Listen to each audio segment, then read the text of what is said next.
नमस्कार, मैं श्यामली आपका इजी होम रेसिपीज में स्वागत करती हूँ। आज हम बनाएंगे व्रत का आलू का बर्फी, जो कि बहुत ही स्वादिष्ट और झटपट बनके तैयार हो जाता है। चलिए शुरू करते हैं।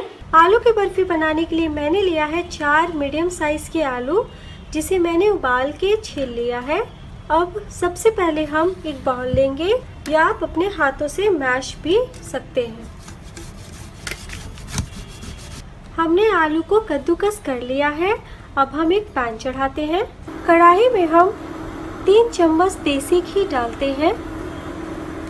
घी के गर्म हो जाने के बाद हम इसमें कद्दूकस किया हुआ आलू डालते हैं। मीडियम फ्लेम पे हम 4 से 5 मिनट तक चलाते हुए आलू को भूनेंगे।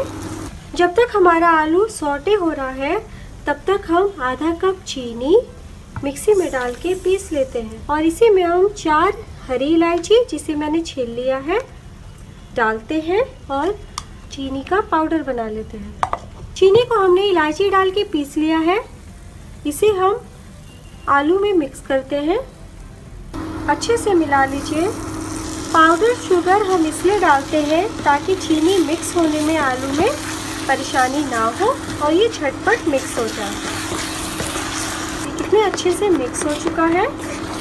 और इसी टाइम हम 1/3 कप नारियल का बुरादा डालते हैं। आप इसमें घिसा हुआ ताजी नारियल का भी इस्तेमाल कर सकते हैं। एक बार मिला लेते हैं। अब हम इसमें 1/4 कप मिल्क पाउडर डालते हैं। आप मिल्क पाउडर के बदले खोआ भी डाल सकते हैं, या मिल्क पाउडर खोआ के बिना भी सिर्फ ऐसे भी बर्फी बना सकते हैं। मिक्स कर लीजिए। मिल्क पाउडर डालने से बहुत ही स्वादिष्ट ये बर्फी बनके तैयार होती है। और अगर आप व्रत के लिए बना रहे हैं आलू की बर्फी, तो मिल्क पाउडर बिल्कुल ना डालें, ऐसे ही बनाएं। हमने लगातार चलाते हुए लो टू मीडियम फ्लेम पे 5 मिनट तक भूना है। और जब ये कढ़ाई से तले, यानी कढ़ाई से अलग होने लगे, इसका मतलब हमारी बर्फी जमने के लिए तैयार है। आप देख पा रहे होंगे कि कितने अच्छे से कढ़ाई से अलग हो चुका है।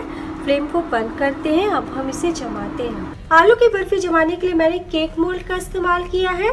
आप कोई स्क्वायर टिफिन में भी जमा सकते हैं। इसे हम हल्का सा घी लगा के ग्रीस कर लेते हैं, या फिर आप बटर पेपर भी लगाइए तो बर्फी निकालना और भी आसान हो जाता है। मैंने ऊपर से बटर पेपर रखा है, और अब हम इसमें आलू का मिक्सचर डालते हैं। अच्छे से दाबते हुए हम इसे चिकना कर लेते हैं। हमने चारों तरफ से इसे बहुत अच्छे से चिकना कर लिया है। आप इसे ऐसे भी जमा सकते हैं, लेकिन अगर इसमें थोड़ा सा सजावट कर दें तो बर्फी देखने में सुंदर लगने लगती है।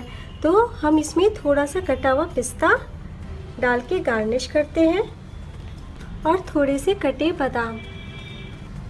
ये टोटली ऑप्शनल है। और फिर से हम इसे हल्का सा दाब देते हैं, ताकि अच्छे से ये चिपक जाए, सेट हो जाए। आप जब भी ये आलू की बर्फी बनाएं तो इसे नॉन स्टिक की कढ़ाई या पैन में बनाएं। इससे बर्फी बनने में हमें परेशानी नहीं होती। लोहे की कढ़ाई में बनाने से ये थोड़ा चिपकने लगता है। अब हम इसे 2 से 3 घंटे रूम टेम्परेचर पे सेट होने रखते हैं, या फिर आपकी बर्फ़ी अगर ठीक से जम नहीं रही तो आप इसे फ्रिज में भी सेट होने रख सकते हैं। तो मैं आपको 2 घंटे के बाद दिखाती हूँ। 3 घंटे के बाद हमारी बर्फ़ी बहुत अच्छे से जम चुकी है। इसे अब हम काट लेते हैं। साइड से एक्स्ट्रा पार्ट हटा लेते हैं, ताकि बर्फ़ी अच्छे शेप में कटे। फ्रेंड्स, हमारा आलू का बर्फी बनके तैयार हो चुका है। आप इसे ज़रूर बनाएं। हर किसी को ये स्वादिष्ट बर्फी बहुत ज़्यादा पसंद आएगी। मैं आपको इसे तोड़ के दिखाती हूँ। बहुत सॉफ्ट और बहुत अच्छे से ये जम चुका है। कम खर्च में बनने वाली इस आसान सी बर्फी को ज़रूर ट्राई करें। दोस्तों, वीडियो पसंद आए तो प्लीज़ लाइक कीजिएगा और अपनी कीमती सुझाव देना ना भूलें। Bye and take care.